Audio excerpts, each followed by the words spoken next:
Okay, we're going to do the percent of change. Now, for this particular part of this particular topic, we are going to be looking for the percent every single time. So, an example would be if you had gone into a store and the original price of an item was $35 and it was now going to be $25. We would want to find the percent change, and that would be a decrease because it went down.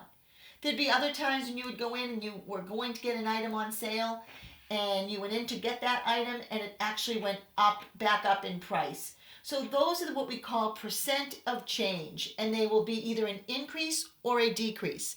But we will always be looking for the percent here. So we set this up as the absolute value of the original minus the new price.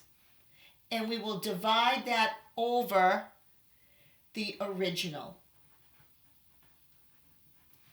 And that is going to give us our percent over 100. So this is the proportion that we're going to be using. But it's really important that you understand that we're using the absolute value here, because if it does decrease, then it's going to be a negative number. And we're not going to deal with a negative number in here.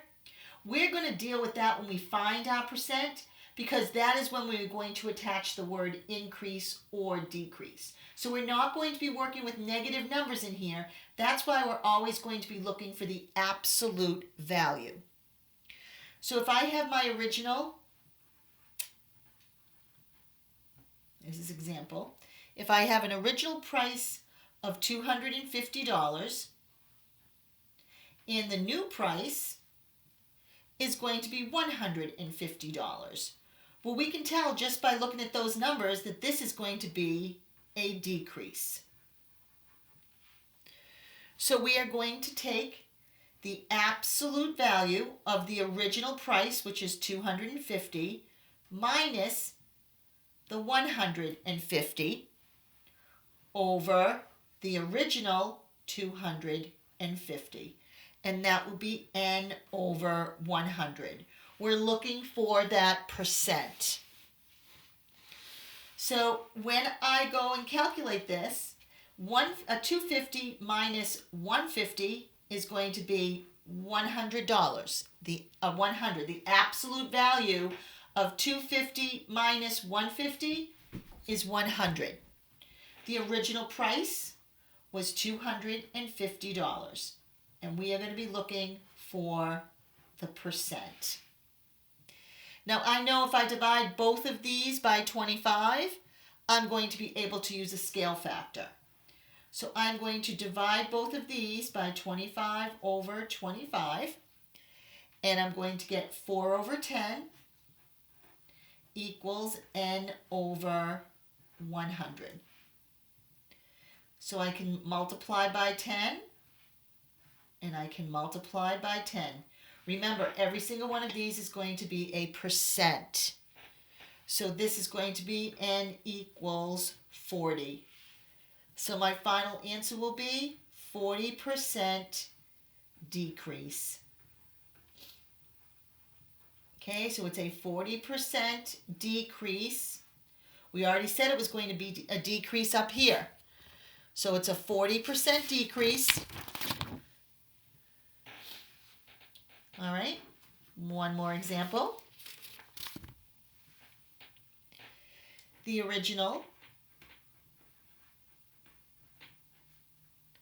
is $50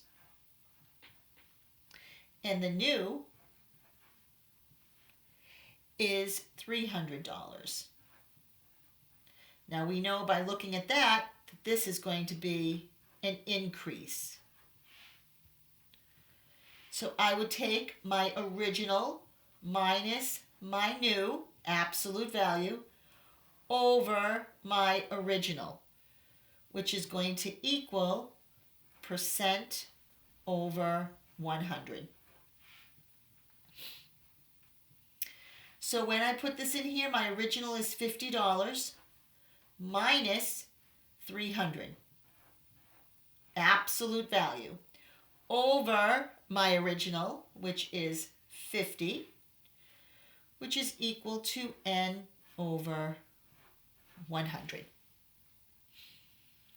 Now, when I take 50 minus 300, then I'm going to get the absolute value of negative 250. And we know that the absolute value of a number is always positive. So then this would now become 250 over 50, which is equal to n over 100. So the key is two things. You're always subtracting original minus new, and you're taking the absolute value of that number. I don't want to deal with negative numbers. I'm going to write that answer when I finish, okay? So we want to make sure that this negative 250, taking the absolute value, will give you a positive 250. Now this is an easy scale factor of times 2 and times 2. N is equal to 500. And yes, that is a possibility. So then our final answer is going to be a 500% increase. And whether you believe it or not, those sometimes do happen, especially with sneakers. So I know a lot of you like your fancy sneakers, and you go into a store, and I don't know, we would have this conversation in class, but I think sometimes $200 is some price of sneakers, which I would never pay for. But they don't start out at that cost. They probably only cost about $50 to make, but by the time they get to the place to be sold, such as the Nike outlets or Foot Locker or wherever you guys buy your sneakers, they jack that price up. So this could actually be quite true, especially on the price of sneakers.